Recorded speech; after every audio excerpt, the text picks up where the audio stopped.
with my co-host Elisa Meredith and guest Justine Gab, visual designer at Tailwind. We are so happy to have you guys all on. Please add your comments and questions down below, and we will try to pull in as many as we can. And always, we're doing our Tailwind's Tips contest. So if you hear something, and I know you are, because Justine is just fabulous. She's going to be dropping all these incredible designer bombs on you guys today. And when you hear one that really resonates with you, put hashtag Tailwind Tip and then kind of type out the tip, and you could be entered to win one of these awesome Tailwind selfie lights. And I wanted to announce last week's winner, and if it's Carrie Ree, and if you're here today, we would, and you're usually here, I mean, you're one of our most favorite people, you're here almost every week. If you're here, let us know where we can send this to you, because you are our winner from last week, and you get this awesome Tailwind selfie light. And I want to make sure you guys know about this brand spanking new template that we have for you guys. I'm going to pull it up here on screen. It is, if you go to bit.ly/TW Pinterest Toolkit, that's all lowercase, all smashed together, you can find some brand new templates with Canva templates, the new templates for January, and there's more that are actually coming monthly, so you want to make sure you sign up for this. Go to bit.ly/TW Pinterest Toolkit and sign up today. So, Elisa and Justine, so glad to have you guys here. It's going to be awesome. It is. Yeah, I'm excited. A little nervous too, but you will do fine. Elisa, just if she starts, I'll protect you from her if she starts getting a little out of hand. So don't worry about that. Yeah. So take us away, Elisa. Yeah. I want to give a little background here. So Justine, not only is she a great designer, she is a fabulous climber. So when I was in Oklahoma City, she made me go climbing. Oh wow. I know. Yes. I know. She's Where like do you climb in Oklahoma City? Like stairs? I mean, I don't understand.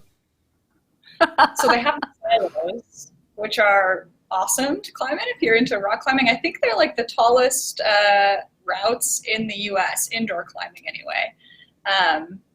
And they're just like old silos that were repurposed to be a rock climbing gym. Wow. Very, very cool. So I want to pull up some comments we have here from people who are chiming in saying hello, and we've got people here. Let me pull all these up because this is just pretty amazing. We have got hello from Scotland. There's Jacqueline. She says hi from Scotland. We have Julian from France. We've got Carolyn from Vermont, Boston, Massachusetts. Hi, Joanne.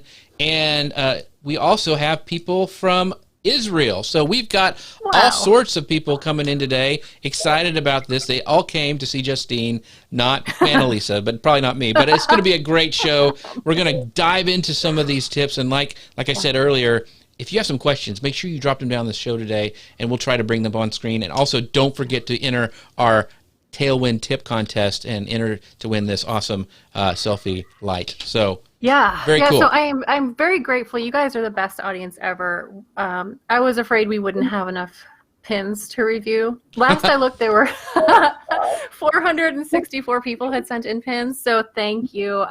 Obviously, we can't get through them all, but if you like this format, let us know in the comments, because we're thinking maybe this is something we should do again, maybe something we should do often.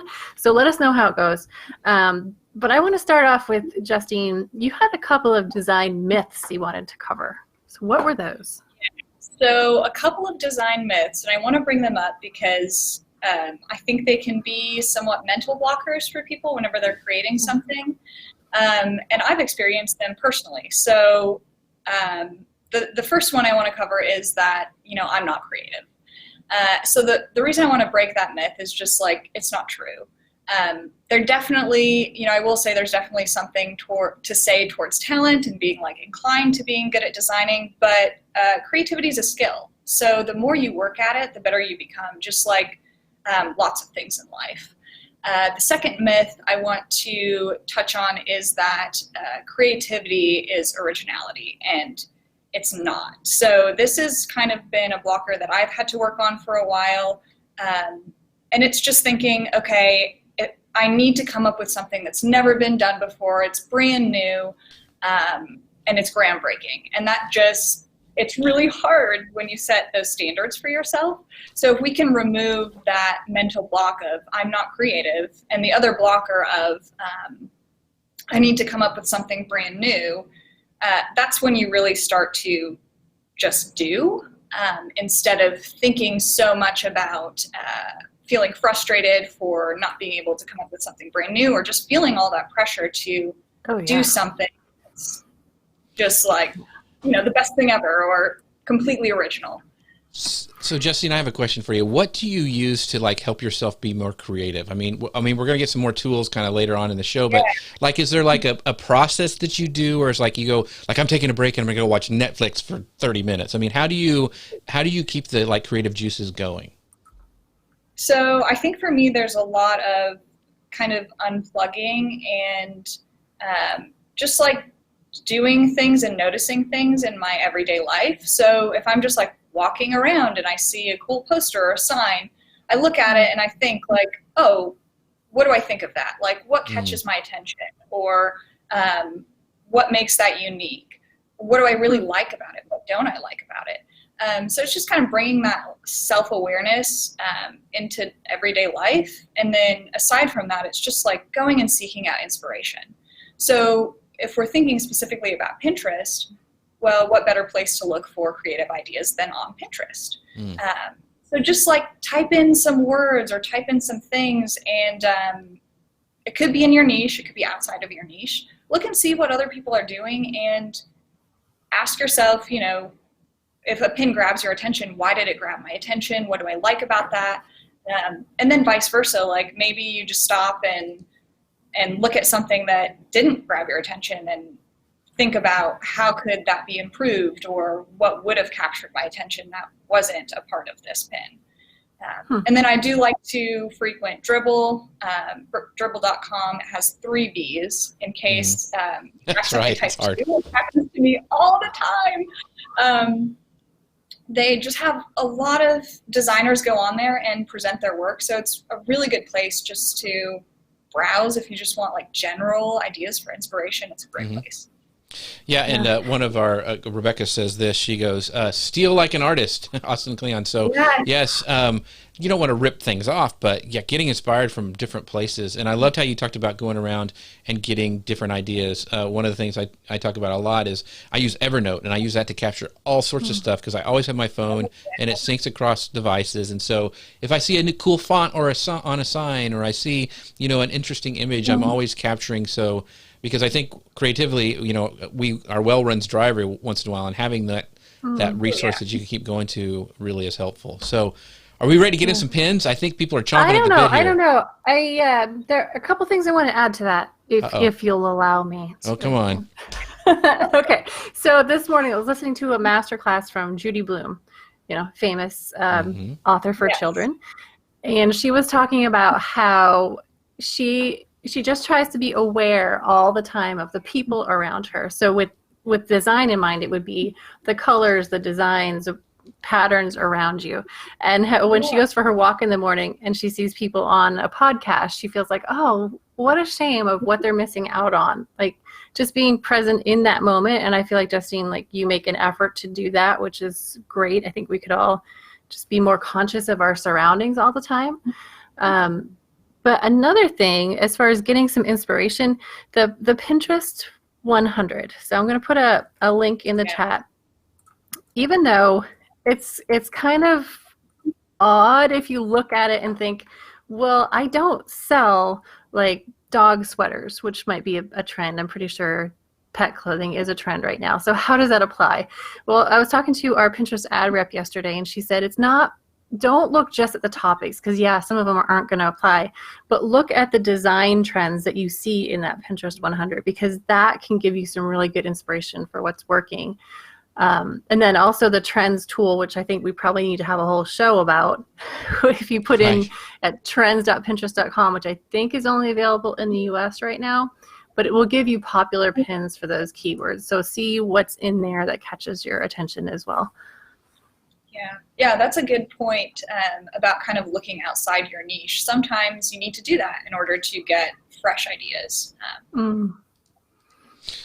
Awesome. So let's jump in. I'm excited to get these. Yeah, I yeah. have like a little sneak peek because I had to put all this stuff together. But I'm very excited for Justine to walk us through some of this and have some chats about some of these pins that you guys have sent in. And Justine actually went like the next step and even like created some on her own to like say, hey, this is what I would do. So I think you guys are going to be really excited about this. So I'm going to go ahead and pull that up really quickly.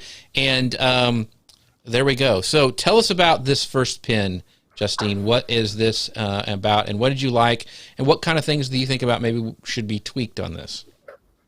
Yeah, okay, so this was obviously from one of the pin submissions. So I clicked on this pin, and immediately what I thought was, okay, this is a capsule wardrobe. So that whenever I'm reviewing or looking at something, I like to just ask myself, first impression, what do I think, and like where is my eye drawn? So this one is drawn to the words, but also like they're a little bit hard to read because we've got an image in the background. But obviously the image is working nicely with the words, right? Like they're working together. The other thing that I notice about this is now I'm seeing the sub-headline of curate the closet you've always wanted. So I'm kind of curious, like, where is this going to lead me? Is this going to a blog post? Is this going to maybe a course? I don't really know. So that's sort of where I took this next step when I did sort of the redesign, and I don't know if we want to move towards that now. There you go. So this is kind of a reimagining of what that would look like. And a few points I want to hit on here is that this was actually a course. So I didn't know that when I originally saw the pin. And I thought, well, can we call that out in some way? And so that's why the CTA at the bottom was added. It's just a really quick way to say, okay, this is how we're going to get people to click, and now they know exactly what they're clicking for. The other thing is to kind of make the font stand out, or make the font more visible on the pin, whereas I think it was blending a little bit with the background, so we weren't getting a great contrast with that first pin. But with this one, now it's kind of like it's front and center, it's at the top. And then we're also including the image at the bottom, but instead of it being in the background, it's kind of become one with the image, and then just popping on the logo. I really loved the logo simplified version on the top of the page. And kind of the difference here is we're bringing in a lot of the colors of the first pin, but it feels a little bit more like luxurious in some ways because we've got that like nice gray gradient that's starting a little bit darker at the top and blending in down to the image. And then we've got a CTA button, so a reason for someone to click. And then I think I just want to call out too, like, this is pretty simple. I only use 2 different fonts here, and that's kind of a mistake that I tend to see people make, is trying to use too many fonts. You can do a lot with one font, and I would never recommend going, I'm talking about typefaces, I guess. Never recommend going over 2 typefaces, just ever. As a general rule, just don't do it. It's really, really hard to pull off. And then you're adding in another element that you really don't have to add in. So I just wanted to show, like, this is what we can do with just 2 typefaces. Keep the heading bigger, make it a little bit smaller, so we've got the eye-catching, maybe the image pairing with the heading. Okay. Gotcha. So I want to go back to the first one and then the second one. And what I want to really point out, and a lot of people I think struggle sometimes with this, is I think you talked about having the text and having a good contrast against the background, and the image you actually selected has a kind of built-in space for you to put the text, and I know a lot of people struggle with that. And when you can find an image, or even when you're doing your photo shoots, when you can see and make kind of like pre-plan your pen a little bit when you're making it, where you're going to put the text, I think you can save a lot of time and a lot of frustration, because it just pops because you have that blank wall behind the text. So I thought that was really cool. Yeah.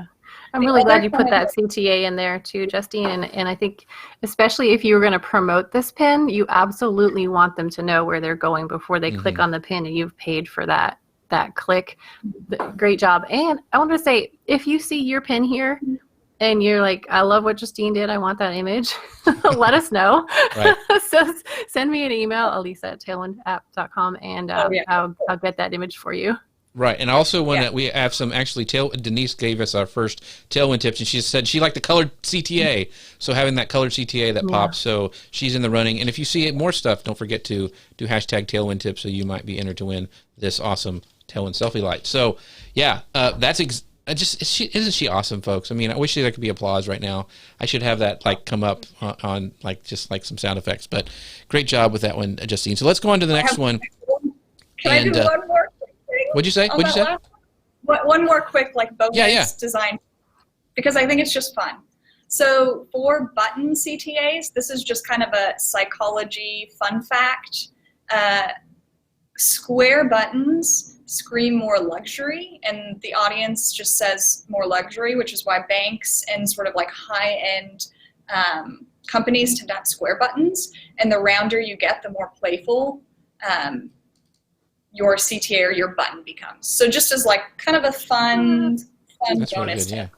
Well, here's a question while you're talking about this, and I know we're getting some tools later, but I wanted to pull this up from Harvey. He goes, what do you suggest to use for font pairings? Because you mentioned just using two, so I thought it was great. Mm-hmm.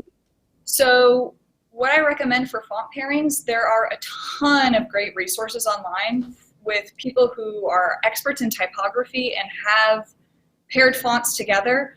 Usually you're going to pair two different types. So there's serif, sans serif, script. We've got a bunch of different types. So you'll usually want to pair two different ones. But my recommendation for font pairings is go online and do research, because tons of people have already come up with these two fonts work really well together. So you don't have to come up with it on your own. That's the beauty of it. Is someone else who's done the research and is an expert in it has done it for you. So yeah, either stick with one font, or you can go online, Google search. I think we've got a resource later on for a good font pairing examples, so you can see what they look like together. Yeah. Awesome. Keep your questions coming in, folks, because we'll try to bring them up on screen like we mentioned. So just drop them down below. So on to the next one, and it kind of explain this for us. Okay, so here's another one. This is a travel pin. And when I look at this, the first thing I see is Singapore, but it's also kind of competing with this image at the bottom, which I didn't really know what that was until I clicked in and realized, okay, this is a brand, right? So this is kind of like a personal brand. This is a logo. The next thing after those are kind of competing for me, because we've got them at similar font sizes, and then that white is really standing out with the black outline for the military traveler words. Mm-hmm. And then I'm going to look at kind of this how to see Singapore in one day. Okay, so now I'm getting a little bit extra context. So when redesigning this pin, I was just trying to think through what's the most important thing for someone to click on this? Why would they click on this? Singapore is obviously important, but I think we also need to bring out that this is one day in Singapore, right? So if someone is searching, maybe they only have 24 hours and they want to see what to do in one day, but it's going to take a little bit of searching visually to get to that end. So if we want to move to the next, kind of the redesign here. Pretty. So this one is taking that branding and just making it very small, very minimal at the bottom. The other thing I want to point out here is this image was taken from Unsplash, which is royalty-free for personal and commercial use. It's the same hotel. I believe this is a hotel in Singapore. Mm-hmm. It was the same hotel as the first photo, but now we've just got more professional, and there was space in this one to add text to the top. So it worked really, really well as a pin, and this picture was just composed beautifully. So that's why I chose it. It's also really rich and just kind of I want to be there, you know? Right. So that's kind of I the story think behind it. I like the text on image as well, because it makes it obvious that it's Singapore. So Pinterest can easily say, all right, this pin belongs in a search result for Singapore, right? And probably also travel as well because of what's on the website and what's on the URL there. But yeah, again, great use of white space there. It looks beautiful. So, Justine, I want to have. To point out. What'd you say? I'm sorry. This is one font, so right. we're just using one. That's it. Simple. Did you do any photo manipulation on the image, or did you just take this straight from Unsplash and put on there and did?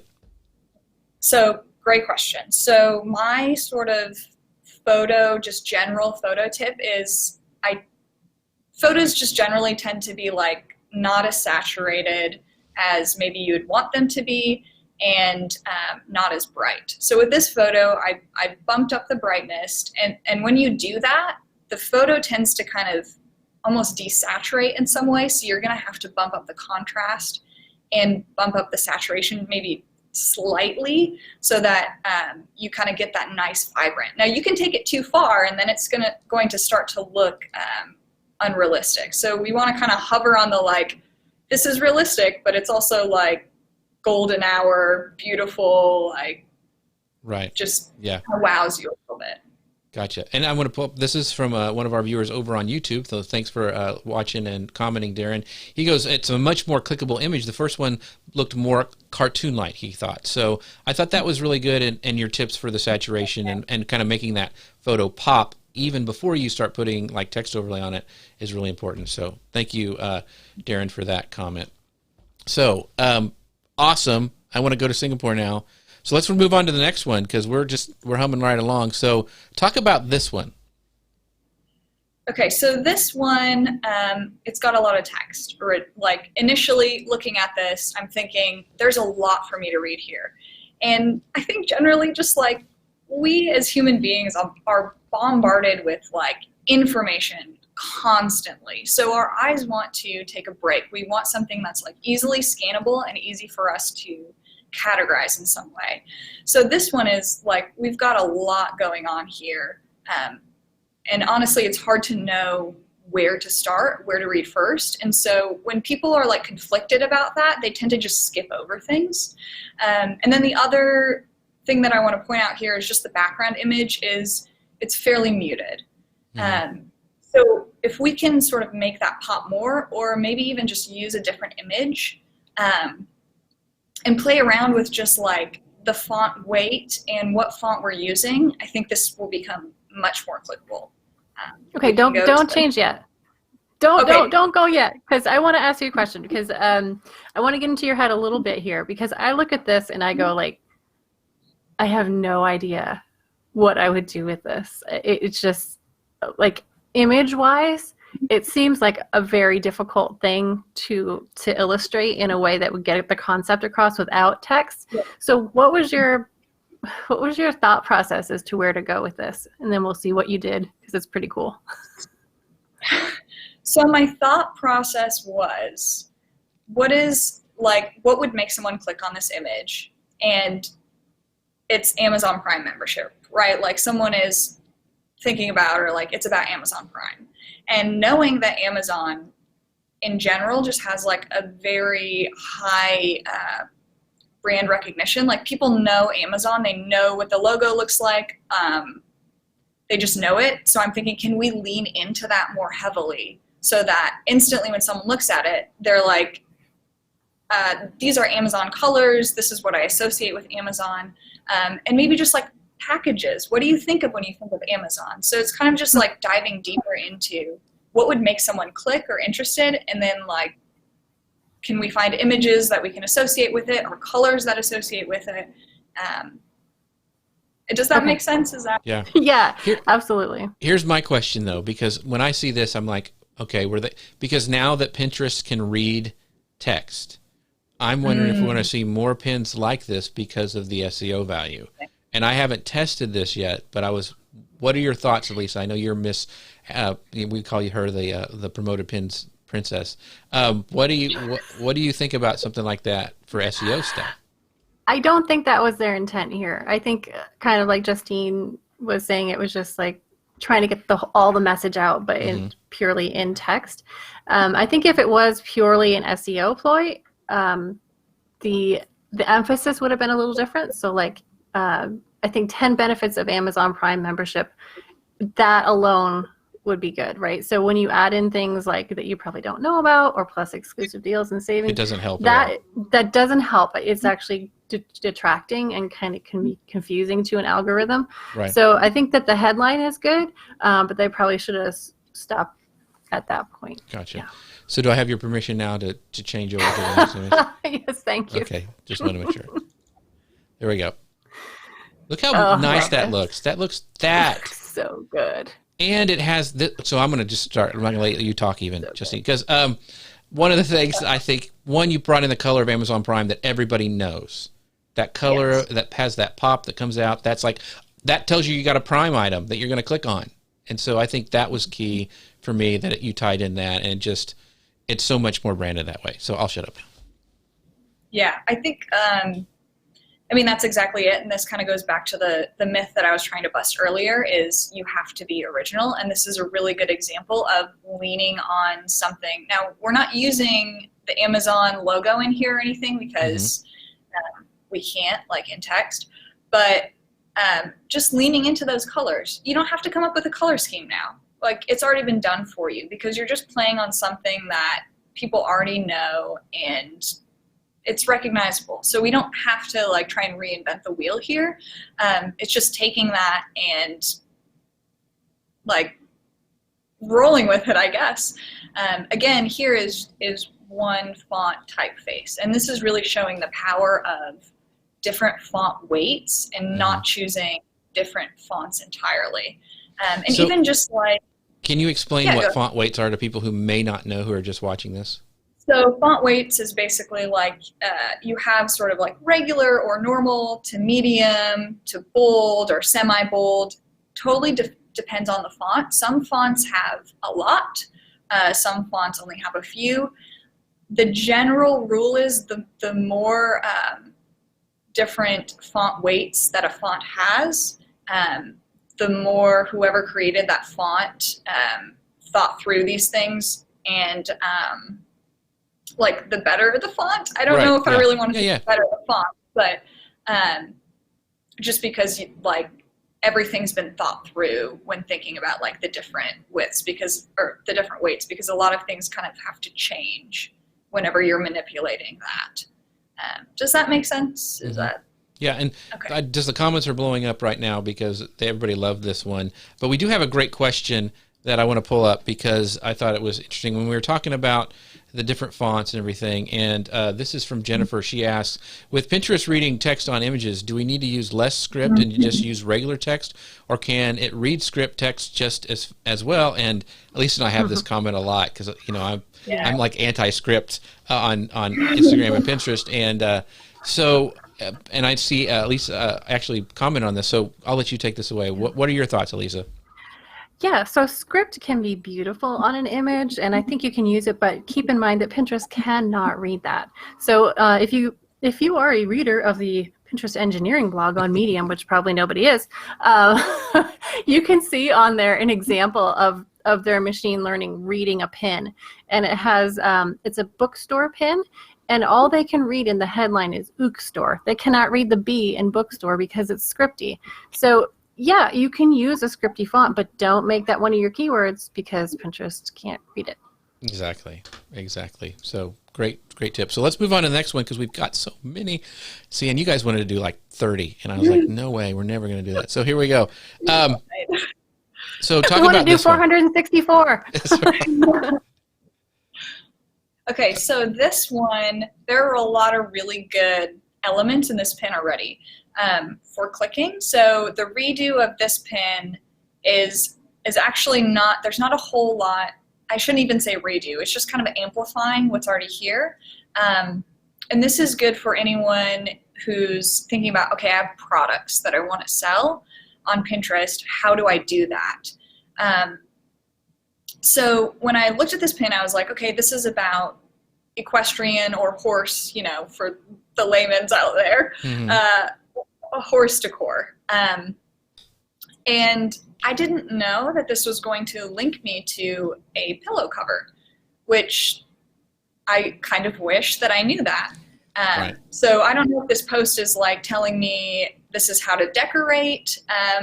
If you have like an equestrian theme in your home, I don't really know where it's going. So if we want to go to the next pin. Yes.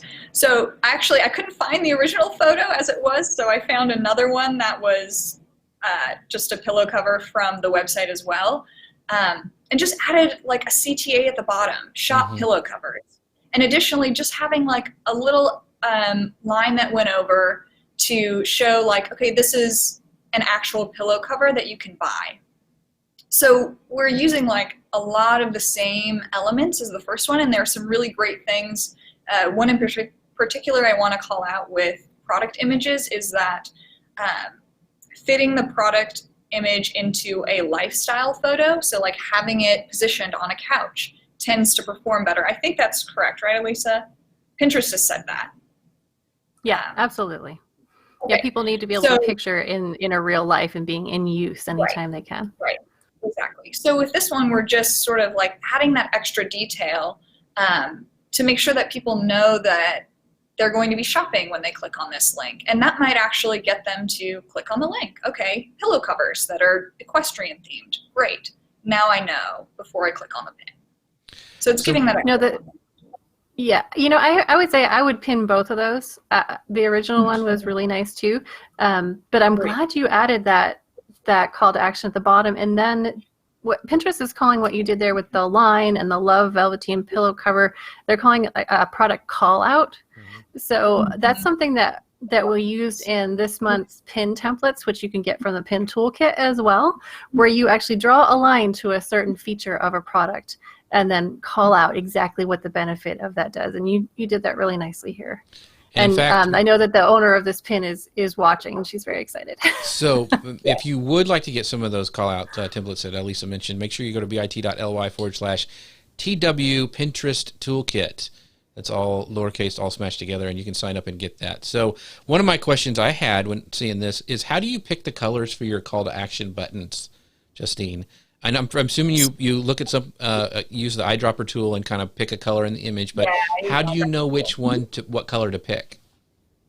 So for this one, I actually matched it with what the website CTA was, because I wanted to have that consistency across the board. So you can do that. You could also just, we're going to be talking about resources later, but there are tools for you to figure out what's a good complementary color to whatever color is in your image. So you can pull it from your image, and there are tools out there where you literally just upload a photo and it will build a color palette for you.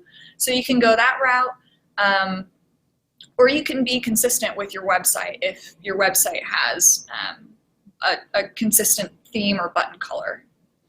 And I want to bring up this question because it's a good question, and it's not silly. Cynthia Barros, she goes, a silly question, but is the call to action button an actual button, or is it the same as having a pin linked on it to a website?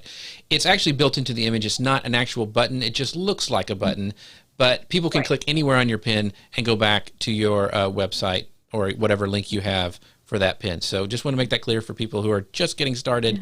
That's a great question. So there are no silly questions here, because I'm the one who usually asks them. Yes, leave the silly questions to Jeff. Yeah. But that's a great point, though, because what you said in your question really does make the point that that's what we're conditioned to see when we see that colored rectangle with the text on it. We're like, oh, I should click that. So that's why it works, because we're used to it. Right. Let's go on to the next one. This one was interesting because I was like, what did she send me? It was just a photo. So this was actually a pin, and you can't see it in context because it has, when you have a pin, it's got the title and description there. But it was just a photo. And so tell us about this, Justine. So I wanted to do sort of a wedding niche one as well, because just plain photos do tend to do well for wedding. And is that correct, Elisa? I think that's a correct assumption, right? Maybe not? I'm sorry. Can you say that again? Okay, just wedding photos, just pinning the image itself, the photo does well.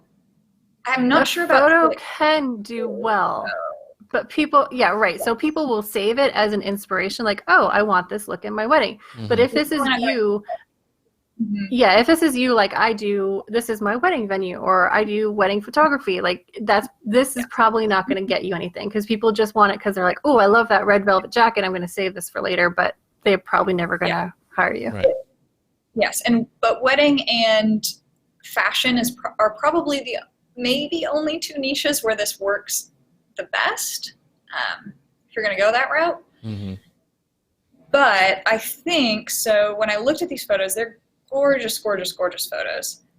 And when I clicked on this, I was actually taken to the homepage of the wedding photographer, when she has some blog posts about sort of like collections for poses and things. I really think let's play on that. So that's kind of where this second pin came from. And this isn't the same shot, because this one, their lips are on fire or something. There's like a but sunset it is there. taken from that same collection. Right, So it's the same people. Exactly. We're just adding and this is, again, we're adding script font here, but this is like much easier to read. So if you want to stick in that direction of script because it's who you are and it just calls to you, you can use script font. Just don't use script font that's really hard to read. Right. Because people they're not going to read it, or it's a lot of eye strain, so they might just skip it. So with this one, go ahead, Elisa. Oh, I want to kind of expand on that, because I saw a question in the comments about, well, but my brand font is scripty. How do I know if it's too scripty to be read by Pinterest? So one thing that you can do is, okay, go ahead and save it either to a secret board or a public, and then click on it in a couple days and look at other pins like this underneath it. And you'll be able to tell, is Pinterest able to tell what my image is? Mm-hmm. Whether they're reading the script or they're reading other cues, doesn't really matter, as long as they're figuring out what it is. If they're pulling up other pins that are like winter wedding photos, if it looks to you like, okay, my pin belongs there, then I would say that's okay. But another thing too is reading it on mobile. So yeah, we can all see this right here. But this font still is probably okay on mobile, but just keep that in mind that most people are looking on mobile, so it may be too scripty for people, even if it's not for Pinterest. Yeah. I have a great question from, go ahead, Justine. Oh, no, go ahead with the question. Okay, so this is from, Chrissy asked this question, and she goes, can you comment on font color and background color? Is it best to do dark font with light background, or does it not matter much? Is it better to have a main keyword phrase in dark or a different color? How important is it to use consistent colors on all branded pins for awareness? So this is the loaded question, but so many questions. But it's good. I mean, because it's really talking about contrast and then being consistent. Yes. So I think we can address those two. So I think that the key for that is no, there's no better, if it's better like dark text on light or light text on dark. It's more about contrast, exactly what you said, Jeff, which is just that you need to have enough contrast so that people can read what's there. And then as far as consistency goes, I think there's more room to try new things on Pinterest. Because your pins are surfacing in all different places. Like, I don't know if a lot of people, and Elisa, you can help me out with this, I don't know if a lot of people are like going to your specific page and like looking at all of your pins to try and make sure that they're the same. No, mostly they're finding them in search. There is something to be said, though, for branding, because you want to start building your brand awareness in general, and Pinterest is a fantastic place to do that. But I don't think you should be too rigid. There's just too much to be gained by experimenting to not do it. Right. Yeah. So if you want to try and stay consistent, I would say pick one or two typefaces and stick with them. You can use those typefaces across all of your pins. Put in your logo or your website in a way that's consistent, I guess, across all the pins. So like if you're going to do just like a really simple logo at the bottom or a really simple website, just go ahead and stick with that, because it's going to make creation a lot easier for you. And then the other thing is just determine like sort of a tone, a look and a feel that you want for your pin. and try and stick with that. Like if you're more of a darker masculine theme, go ahead and run with it. If you want to do more of like a bright colors, maybe you've got a set color palette that you really love and want to stick with, you can do that. But at the same time, like, it is good to experiment and try new things, especially because. Go ahead. Okay. Especially because. I was just going to say, like, from what Elisa and I have learned is that different colors perform on pins, like predominant colors on pins, perform better in different seasons. I think that's a fair assumption, right, Elisa? Awesome. Yeah, I think we're kind of testing that theory out right now, but it is something we noticed from summer when the bright pinks and Caribbean kind of colors were doing really well and then in fall the orangey warmer colors started popping up, and we thought, oh, this could be another seasonal angle. Interesting. I do want to bring up this question from Dawn. She asked a question about this pin. So what would the pin say if she wanted people to hire her for wedding photography? So what would you put on that pin, Elisa, as text if that was for a wedding photographer? Oh, yeah. So I saw this one. I thought, oh, this is a hard one. And I struggle with this one personally. If there's a wedding photographer on here who does well on Pinterest, I hope they'll jump in as well. My thought with this is it's probably going to be a numbers game. So you're probably going to get a ton of traffic. And I think using this text would be fine. But the number of people who come through to your site who could actually hire you is going to be pretty low. So, but once they get to your site, you're going to want to make sure immediately they can tell where you take wedding photos and how they can contact you right away. Like, don't make them look for whether you're in their area or not. And the other thing I would say is that if you're finding that, okay, I'm getting a ton of traffic, not a lot of bookings from Pinterest, and that's exactly what I would expect, then the next thing I would do is I would run a small promoted pin campaign and target the area where you take photos. Target the areas where you know people are coming from. So if I have a wedding venue in Arizona and I know that in the wintertime a lot of my New York brides are coming to Arizona, I'm going to target probably my local area, and I'm also going to target New York with like totally different pins, and then I would change the text on the image to really call out like where that is. Like probably in the bottom I'd just put like the town and state name to just really call out that, yeah, you can book me and I can do this for you. Yeah, and the other thing I would say is if you're getting a lot of traffic from like a pin, like if you're a wedding photographer and it's like, oh, I'm getting all these people and they're not booking me for weddings because I'm in Vermont or whatever, make a course on how to pose people and capture some of that traffic, because Pinterest is amazing for driving traffic. And if you're getting traffic and maybe they don't want to go locally, make something they can buy right there on your site. So, because they can, I've seen a lot of photographers who do that and do very, very well. Bonus tip. Okay, next example here. Okay. I wanted to say one more thing on that last one, and it's just Pinterest recommends the 2/3. So we noticed like the image before is pretty small and rectangular, so it's not going to take up much space in the feed, whereas this one is going to take up the good point largest amount of space that you can. So I think just we can make that logically, the taller, the more real estate you have, the better chance that someone's going to click on your image. Awesome. All right, let's talk about this one.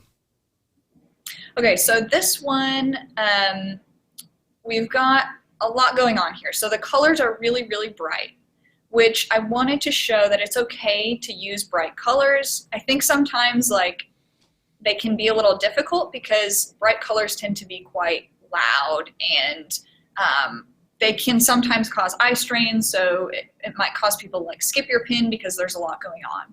The other thing I wanted to call out on this was the use of script font. I'm personally finding it a little bit hard to read, so I tend to skip when I can't really read, or like it's taking a lot of effort for me to read. The free tutorial is really coming across strong. I really like that that's on this, just because now we get a sense of what are we getting when we click on this pin. So if we want to go to the next image. So this one, I'm not like super proud of this one. Oh, I think it's great. Yeah. Today, but I just want to call out a few things, and it really has to do with like image brightness. So the image previously was a little bit dark, and I think when you have like darker images and you're trying to pair it with really bright things, the image tends to kind of fade in the background. So what I did with these images was really kind of tried to bump up the brightness, and with that, the contrast and a little bit of the saturation. And then because this is a tutorial, these were videos. So you're going to get more rectangular images unless you're like spending time to take photos outside of this video. So we can work with that. So instead of trying to always find an image that fits all the way to the top, you can add sort of this bar in the center if you've got like 2 good images, or if you've got a really busy image that doesn't work with text, you can always add on sort of like this, I don't know if I want to call it a banner or like a, maybe just a rectangle block, and put your text on there so that you still can read the text and it's not like blending into the background of the image or competing with the image and you're not getting a lot of contrast. I also wanted to show that like you can use bright colors, but also like it becomes more challenging, I guess, when you use bright colors because they can be really loud, like I've already said. And again, this is using one font typeface. We're still including the free tutorial. It's got this nice little ribbon banner, which is sort of felt like it was essential to kind of this brand. We can carry that through to like multiple other pins, and even just carry this template over to other pins, which will allow for like really easy pin creation. Yeah, so that's kind of, yeah. There's some questions here. There's a question from Josh that I thought was good, and you touched on it a little bit about the kind of the banner. He goes, let's see here. Let me pull it up. He says he sees with most of your pins so far there's an open space for text. What if you're showing kitchens and there's a lot going on? How do you find space to add text? Should I add a block of color behind text to make it stand out more? And I think you kind of explained it. That's what you did here. Yeah. Yes. Do you usually put them in the middle? Do you move them to the top, or does it depend on like the image that you're trying to use? I think it totally depends on the image. Where does it make sense to put this block? Like if you're showing cabinets and the cabinets are on the bottom, or like the cupboards on the bottom, you maybe want to move this up. It's sort of like how's the image going to show through with including that rectangle block. So I think, Elisa, we've talked about how like text when it's lower on the image might sometimes get cut off by Pinterest depending on how long your pin is. So I would generally it depends. Or higher, but it kind of If your pin ratio is at 2 to 3 that we usually use, like 1,000 pixels wide, 1,500 pixels tall, it should show up anywhere, but it's really, like Justine said, going to depend totally on the image itself and where that fits in. Like this example here, she's put that block in. So if it's going to work, you can do a banner at the top, the bottom, whatever works for you. But I think this one too, when I first saw the original, I thought, ooh, this would make a great video pin, right? Because I was just going through some of Tailwind's videos, pins and how they're doing, and the ones that seem to do really well are the ones that offer instruction along the way. So they could show this like a step-by-step of how to do this, and I think it would do really well. Alrighty, let's keep moving. We got about 10 minutes and we still got a lot of stuff to go through. Told you. Let's go to this next one. So we're talking now about, kind of explain what you've done here, because you thought these were pretty good and you just gave some variation. Yeah. So with these pins, I was like, okay, these are great. We've got a lot of context. Like I see a lot of these types of pins with cooking. The images are fantastic, like really clear, easy to understand, like what we're seeing, and they're nice and bright. So I basically was thinking, all right, what if you've already got a great pin? Now what? Now what do you do to kind of mix it up to keep that traffic coming if maybe this pin has slowly died down? What do you do to create a fresh pin? So I just made like a couple examples of new ideas, new ways of thinking. And this kind of goes back to, I guess we can show the first one now. This kind of goes back to about like sticking with a brand, and where I'm sort of like Pinterest is a really great place to experiment a little bit, because as long as you're keeping, like this photo was also from that post, as long as you're kind of keeping some of those staples that you have in your post, I think you should feel empowered to experiment. There's nothing really wrong with experimenting. So this one is just taking exactly that same text, but just kind of like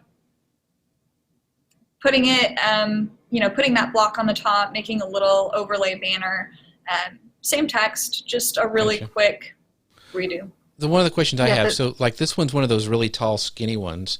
Do you do those types of pins anymore, or do you stick to, like, I know the optimal, we get a lot of questions about size, and I'm sure when people see this, they're like, well, maybe I should do these taller pins again. So what are your thoughts between the two, and why did you go with like this format?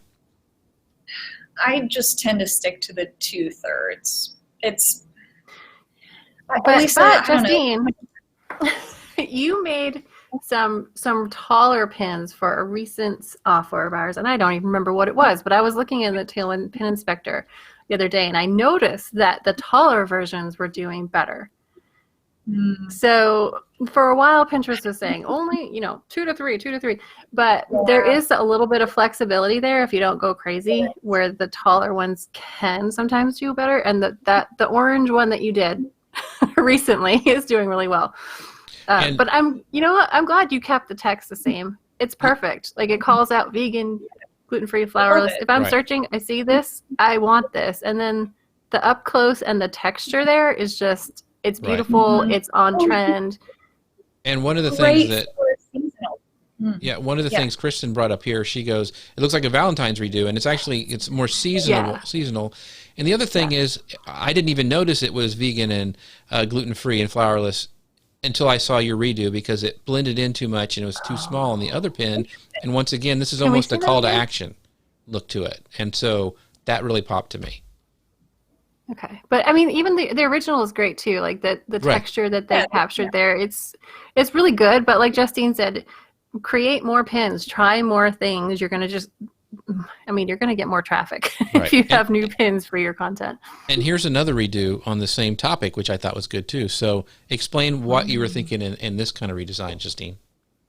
This is another one that's just like, let's see what happens. Again, pulling an image from the post. That post had so many beautiful images, so I thought, well, let's use them all in some way. This is another one that's putting a text overlay over the actual image. So if you're a baker or you're taking product photos, I think just always leave room for taking photos where you can add text to the top. It doesn't hurt if you're just taking an extra photo. A lot of these pins that I saw going through had gorgeous, beautiful, beautiful photos, and what would have made it so much easier to just like put text on is if a lot of them just would have had like a little extra space on the top for text. Gotcha. So you can always crop it out whenever you're editing your post and you want to like shrink your image, but it's going to be really hard to go back and retake that photo with that kind of text overlay in mind. Gotcha. And again, this was just like using one text and pretty simple, honestly. It looks great. So, so I know people are going to want to go. There are people asking. Yes, you can watch the replay. If you just are joining us, we'll make sure that you go back and watch all the magic that Justine has done on all these pins, because it's pretty amazing. This is our last example. I want to give you enough time to talk about this. And so these are very popular on Pinterest too, these local guides that I've been seeing a lot of. So explain your thought process on this. So with this last set of pins, I decided to just do something completely, well, not completely different, but a little bit weird, a little bit unusual for a redesign, because like this pin is really great.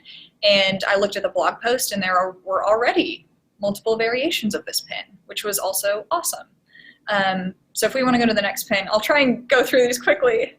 So this one is just like, okay, how can we play with layering text on top of each other? And maybe we move the website on its side. I don't know. Just kind of like, let's try new things, get a little weird. It's okay to do something weird just to test it. That's totally okay.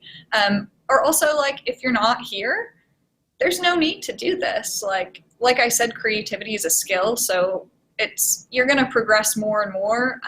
But if you have an idea, don't be afraid to try it. It costs you nothing but a little bit of your time to design it. And if you're pinning it organically, it's, who knows? It's good to experiment. It's good to try new things. There's very low risk, I would say.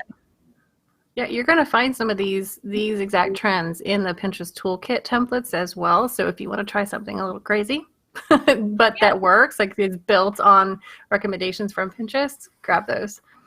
Yeah.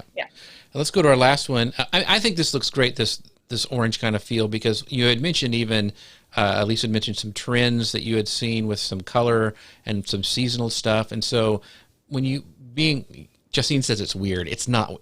I make weird pins. These are designed nicely. I don't know what this is weird or not. But anyway, trying some of the different color schemes on different seasons may be something to test and see what's working. And like Justine said, there's no reason for you not to try. It just takes a little bit of time and effort. So here's the last one, which I think this is one of my favorites. I think it looks really, really cool. Too. So talk about this one. This was another one. I actually saw a similar type pin in Pinterest Creative Gallery. And I thought, wow, that would be interesting to kind of recreate, but do it for the San Diego Locals Guide. And so I did just that. It wasn't exactly what that pin that I saw was like, but it took the element that I really thought was neat, was sort of this almost like a slideshow. Like it's almost like if you could click on that image, maybe it would expand and then further. So you're like, there's multiple layers to this guide. So you're getting to see kind of like different images. And I really loved that about that pin. So I just thought, well, let me take that and repurpose it for this San Diego pin, which again goes back to show you it's about seeing a pin, understanding what it is that drew your attention to that pin or what you like about that pin, and then seeing if you can kind of recreate that. It's not about coming up with something brand new. It's just about sort of playing around and seeing what happens and grabbing inspiration from other beautiful pins that you love. Yeah. I think it's great. I just want to say that there's a new creative guide out that we referenced when doing the Pinterest templates, but this plays in perfectly. So one of the things that they encouraged us to try was to get like a sense of mystery and intrigue. And here where you've got just like a little sliver of the palm tree, and then you have a little giraffe like peeking his head around. It's like, oh, I got to see what this is all about, and then I want to go. Yeah, really well done. And this type of pin, I think now everybody's going to be doing it, but it will pop out in the feed because, and somebody asked earlier, it's like, I see all my niche, I see all these white kind of, really stark images. Should I try something different? To me, it's always worth experimenting, because if your niche is having the same kind of design, the same kind of photos and everything, and all of a sudden you do something different, maybe not hideous, but maybe just different, like a different color or something, that could really pop and set you out, maybe get some more clicks or people tapping through because it pops out in the feed. And I think this pin is an awesome example of that. So I am going to have to call the show because we're getting to the end and we're not going to be able to get to the tools because we have a whole section about the tools that you guys, that Justine has put together to help you with your design. And so I'm just going to say it right now. We're going to have her on again and do this again and talk about the tools. But it would be cruel not to share the tools, so we'll put the links in the chat. Yes, but we need to. We'll have to talk through them too because it's really. Oh, good. absolutely. Yeah, because there's some really cool hacks that Justine has shared. But we'll put the links to the tools. We mentioned Dribble and some other ones during the show today, but we'll put all those links down below in the show notes. And you guys asked so many great questions. We will try to get in there and talk about those. But make sure that you go right now to download our free templates that we have here at bit.ly/TW Pinterest Toolkit. That's all lowercase, all smashed together. Go there right now, download that, because they're coming out with new templates every month, folks. It's amazing. So make sure you go check that out. And also, let Justine know how awesome she is in the comments, because she brought it. She did more. We were joking because there was a lot of things we did not get to because she just went in depth so much. So we will make sure to bring those out back to you guys. Thank you so much for watching. Yeah. Elisa, do you have the last word? I do love to have the last word. If you enjoyed this format, and I'm pretty sure we could tell you that you did, let us know if this would be interesting to you as an ongoing segment, and we'll see if we can convince Justine to get on board with that. That's right. That's right. Thanks, Justine. Thanks, Jeff. Thank you. See you guys later. Bye now. Bye. Bye.